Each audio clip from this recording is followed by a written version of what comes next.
Good evening, I am A.L. Mamir. Today, our first episode is uniqueness of the quantity surveying profession. I am going to deal with that today.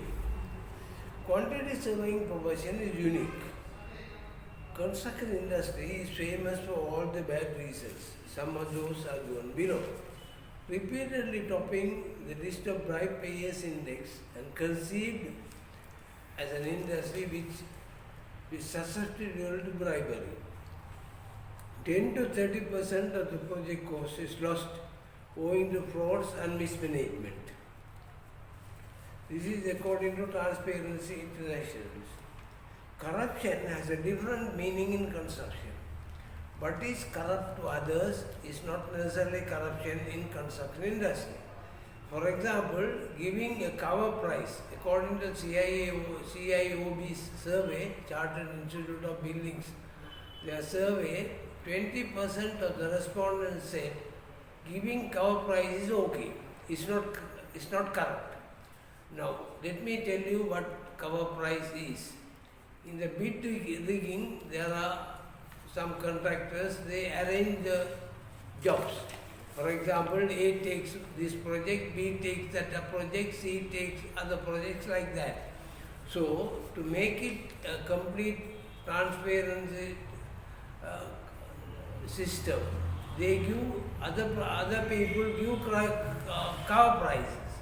Say, for example, if the project is 500 million, other companies give 510 million, 520 million, 530 million, like that. So it looks competitive on paper, but actually all arranged. So that giving cover price is according to 20% of the construction professionals is not corrupt. It is a way of doing business.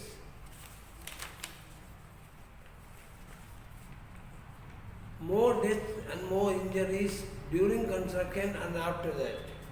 The present state of the construction industry is as follows.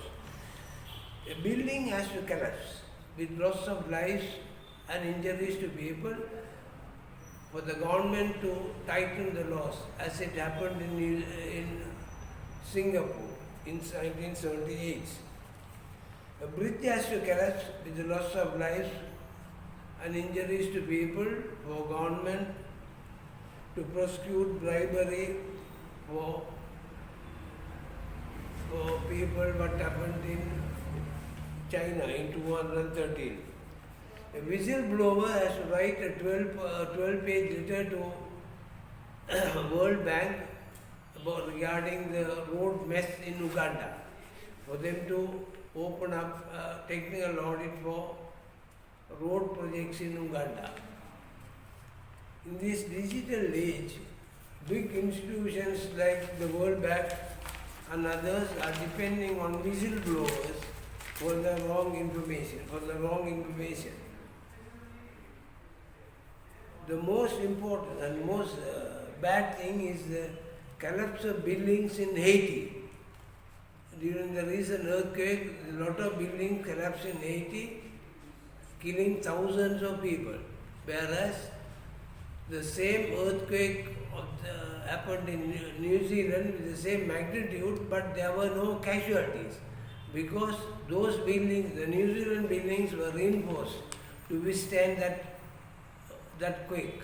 Whereas these buildings in Haiti, it was not like that, because the financial accountants only audit these buildings and they will not know whether the building is sufficiently reinforced or not. A lot of people died. The other thing is, in this 21st century, 12 trillion worth of works are being done globally of the government projections, 12 trillion per year. And these buildings are awarded without the basic construction auditing standards, such as how government projects to be awarded. There is no standard. What are the requirements for advance payment and how it is given? Some places it is nil, some places 10%, and some places up to 30%. So there is no uniformity as to how advance payment to be given to a contractor in a government project. And it so happened there was a survey in China where they found that 14% of the frauds are happening at the boarding stage because there is no sand.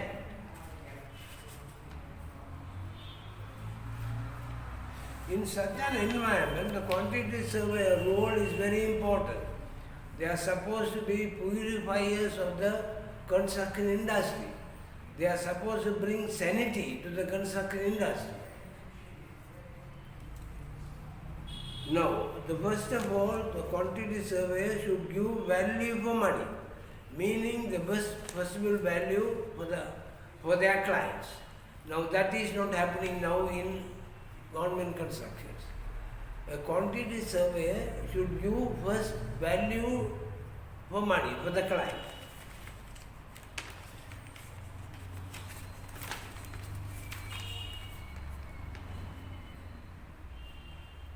And the other thing is the spirit of the construction contract is everybody, all the engineers, the contractor, the client, everybody should do all what is possible to keep the damage to the bare minimum.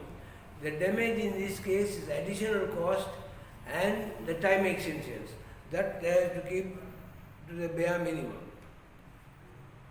So it is clear that QS profession is unique because first of all they are the purifiers of the construction industry. Another thing is they have to give value for money. So there is a new frontier now, new frontier for quantity surveyors. That is technical auditors. Technical auditors means the government there is generally a rule for check and balance for government expenditure. Now construction also undergoes this check and balance method. Unfortunately, it is done by only accountants, financial accountants. It is not done any technical auditing. The GOPAC in 2015 suggested an additional technical audit to government funded constructions. It is still not implemented. Now this is an untapped resource. There are at least 2 million jobs as technical auditors to audit 12 trillion government funded constructions per year. So there is ample of opportunity for quantity surveyors. So this profession in all respects it is just unique and the quantity surveyor should know this.